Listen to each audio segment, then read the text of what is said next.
Hello everyone, and welcome back to Smartboard Training. This is going to be the first of 4 different sessions where you will learn to create some simple activities or assessments to use with your students. The first one in this session is going to be an erase and reveal. Session number 2 will be a slide and reveal. In session 3, you'll learn how to create a fade in. And in session 4, you'll learn how to create a fade out.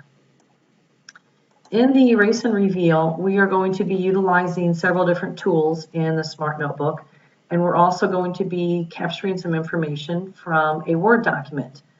We're going to be using the screen capture tool, which you've used before. The information I'm going to pull is from a Word document, but you could always pull your information from a PowerPoint or a PDF or any other type of document that you have already created. Once we've pulled the information into our notebook file, we're going to resize it. It might be a little bit big or it might be a little bit too small. We want to make it just the right size for our activity. We're going to select that object once it's in here in our work area, and we're going to lock it in place. We're going to start using some of our shortcut keys. We're going to take a pen and customize it to make the ink the same color as our background so that we can cover up our information. And then I'm going to show you and tell you a little bit about saving your document so that you always have your information available to use with your students. This is an example of what we're going to create today in this particular session. It's showing you some vocabulary words I would have used with my students in our government unit. And all I did was pull it in from a Word document. I resized it a little bit. I customized a pen and I made it white because my background is white.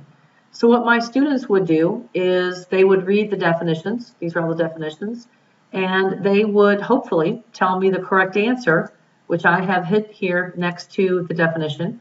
So they can either find the answer by using the eraser tool up here in the toolbar, or by picking up the eraser from the pen tray and erasing this ink that covers up the answer to be able to reveal each of these answers on this particular assignment. So let's get started. I'm going to go to the next page, which is a blank work page. I'm going to activate my screen capture tool. So I'm going to click on it. And if it's not already up here in the corner, somewhere out of the way, go ahead and click it and drag it up there so that it's not in our way where we're going to put our information. Then I've already opened up my Word document. It's down here in my taskbar. But if you need to go and find it now, you could just minimize your Smart Notebook file or wherever you need to go find your document. So I'm going to just click on my Word document. It's right here. You see my screen capture tool stays active until I've told it to close. So I'm going to gather this information that's right here from question number 1 all the way through number 9. And this is what I'm going to put into my Smart Notebook document. So I'm going to activate this first button on my screen capture tool. And I do that by clicking it. And you see, once I do, I have these hash marks that shows you that it has been activated.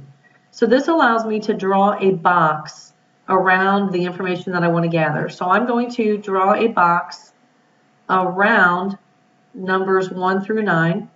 And once I do that and I let go, it's going to capture my image. It tells me it's saving my ink notes. It's going to put it into my Smart Notebook file. And here it is. So this is all I need to capture for this particular activity. So I'm going to close down my screen capture tool. So I'm going to click and drag my object here. Anytime you have an item in the Smart Notebook software, you know when it has the dotted blue line around it, it is an object, and you can manipulate that object by clicking and dragging it. I can make it smaller or larger by clicking on this corner and either moving it in or moving it out to make it whatever size that I need to. So I'm going to move it in a little bit and do a little bit of dragging to see if it's where I need it to be. I need to make it a little bit smaller so that it can fit on my page. There it is. That's a good spot. Now I'm going to lock it in place. And we've already learned how to take an object with it selected, clicking on our drop down and going to lock and lock in place from here. But you notice on a lot of these different applications you can do with your object, there are these shortcut keys. typically a control plus another one of your letter keys. In this case, to lock in place, it's a control K. So I'm just going to go ahead, since I'm right here, I'm going to lock it in place. But in the future, when you're locking things in place, just select it and use your control K key. So now I have it locked in place. It can't move around. Now I'm ready to take my pen and customize it so I can cover up each one of these answers. So I'm going to go to my pens tool. I'm going to click on my pens. I'm going to make sure that I have the actual pen selected. You see, I have several different types of pens I can choose, but I want just the pen for right now. I'm going to choose one of the properties that's here. It doesn't matter which one that you select. I'm going to choose the color, and in this case I'm going to make it white because it's the same color as my background. If your background was a different color, say purple, you would choose the purple color for your pen so that you could cover up the information. Then I'm going to go to my line style, and I'm going to select one of these different thicknesses of lines. In this case, for what I'm going to do here, I'm going to choose this one. It's a little bit thicker, but not too terribly thick. I'm going to choose this one, and once I select it and I start drawing, it's going to, the box will disappear, and I'm going to be able to cover up each one of my words. It doesn't really matter how well that you draw it. And I'm going to cover up each one of these words so that my students can't see the answers that are behind here.